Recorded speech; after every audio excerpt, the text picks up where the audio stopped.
ओम शं शंकराय नमः। आप सभी भक्तों का आपके अपने YouTube चैनल MK स्टोरीज पर हार्दिक स्वागत है।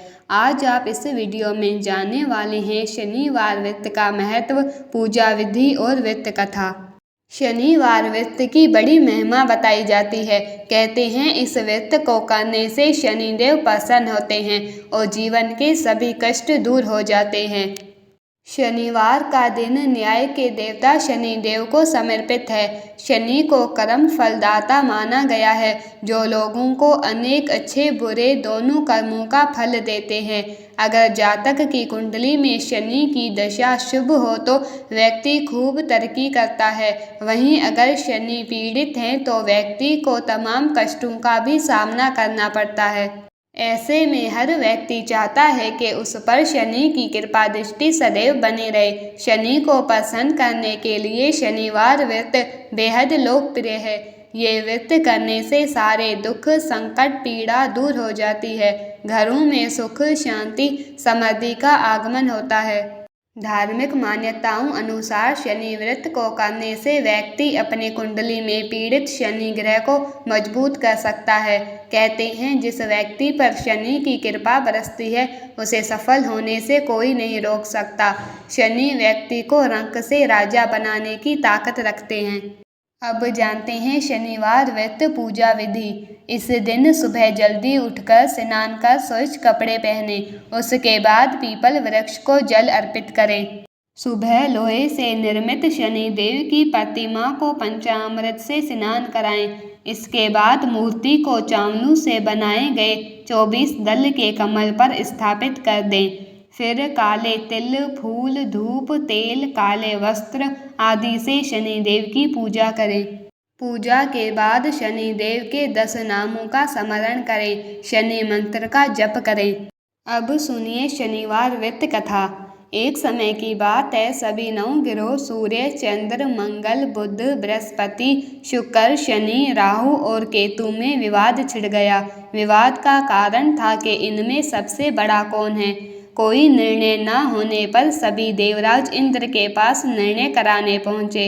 इंद्र किसी एक का पक्ष नहीं ले सकते थे, इसलिए उन्होंने निर्णय देने में अपनी असमर्थता जताई।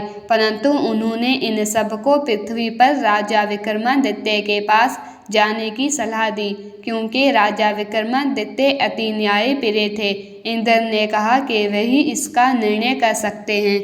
इंद्र की सलाह से सभी ग्रह एक साथ राजा विक्रमादित्य के पास पहुँचे और अपने आने का कारण बताया। राजा इस समस्या से अति चिंतित हो उठे, क्योंकि वह जानते थे कि अगर उन्होंने किसी एक को बड़ा बता दिया तो बाकी ग्रह कुपित हो उठेंगे। तब राजा को एक उपाय सूझा। उन्होंने स्वर्ण, रजत, कांस्य, पीतल, सीसा, रांगा, जस्ता, अभ्रक और लोहे से 9 सिंहासन बनवाए और उन्हें इसी क्रम से रख दिया। राजा विक्रमादित्य ने इन सब से निवेदन किया कि आप सभी अपने अपने सिंहासन पर स्थान ग्रहण करें। जो भी अंतिम सिंहासन पर बैठेगा वही सबसे छोटा होगा। लोह सिंहासन सबसे अंत में था। इस अनुसार लोहे सिंहासन पर बैठने वाला सबसे छोटा होगा। शनिदेव सबसे अंत में लोह सिंहासन पर बैठे, तो इसीलिए वही सबसे छोटे कहलाए। शनिदेव को लगा कि राजा ने ये जानबूझकर किया है, इसीलिए उन्होंने कुपित होकर राजा से कहा, राजा तू मुझे नहीं जानता। सूर्य 1 राशि में 1 महीना, चंद्रमा 2.25 महीना 2 दिन, मंगल 1.5 महीना, बृहस्पति 13 महीने, बुध और शुक्र 1-1 महीने विचरण करते हैं, परंतु मैं 2.5 से 7.5 साल तक रहता हूँ। शनिदेव क्रोधित होकर कहने लगे कि श्री राम की 7.5 आने पर उन्हें वनवास हो गया। रावण की 7.5 आने पर वह वानरों की सेना से परास्त हो गया। अब तुम सावधान रहना। ऐसा कहकर शनिदेव वहाँ से चले। इसके बाद अन्य देवताओं ने भी वहाँ से प्रस्थान कर लिया। कुछ समय बाद राजा की 7.5 आई, तब शनि देव घोड़ों के सौदागर बनकर वहां आए। किसी ने राजा को सूचना दी कि कोई घोड़ों का सौदागर आया है तथा उसके पास जो घोड़े हैं वह बहुत बढ़िया हैं। राजा ने ये समाचार सुनकर अपने अश्वपाल को उस सौदागर से घोड़े खरीदने का आदेश दिया। अश्वपाल ने कई अच्छे घोड़े खरीदे। वह एक सर्वोत्तम घोड़े को राजा को सवारी हेतु दिया। राजा जैसे ही उस घोड़े पर बैठा वैसे ही वह घोड़ा भागकर वन की ओर चला गया। वन में काफी अंदर पहुंच वह घोड़ा गायब हो गया और राजा भूखा प्यासा जंगल में भटकता रहा। भटकते भटकते राजा को बेहद प्यास लगी। तब एक ग्वाले ने उसे पानी पिलाया। राजा ने प्रसन्न होकर उसे अपनी अंगूठी दे दी। वह अंगूठी देकर राजा आगे चल दिया और एक नगर में पहुंचा। वहां उसने अपना नाम उज्जैन निवासी वीका बताया। वहां एक सेठ की दुकान से उसने जल इत्यादि पिया और कुछ विश्राम भी किया। भाग्यवश उस दिन सेठ की बड़ी बिक्री हुई। सेठ खुश होकर उसे खाना खिलाने के लिए अपने साथ घर ले गया। वहां उसने एक खूंटी देखी जिस पर एक हार टिंगा था। राजा ने देखा कि खूंटी इस हार को निगल रही है और थोड़ी देर में पूरा हार गायब हो गया। सेठ ने समझा कि इस वीका ने ही हार चुराया है। उसने वीका को कोतवाल के पास पकड़वा दिया। फिर राजा ने भी उसे चोर समझकर उसके हाथ पैर कटवा दिए। वह चिरंगिया बन गया और नगर के बाहर फेंकवा दिया गया। वहां से एक तेली निकल रहा था। उसे राजा पर दया आई और उसने वीका को अपनी गाड़ी में बैठा लिया। वह अपनी जीभ से बेलों को हाँकने लगा। उस काल राजा की शनि दिशा समाप्त हो गई।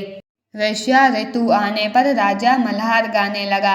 तब वह जिस नगर में था वहां की राजकुमारी मनभावनी को वह इतना भाया कि उसने मन ही मन प्रण कर लिया कि वह उस राग गाने वाले से ही विवाह करेगी।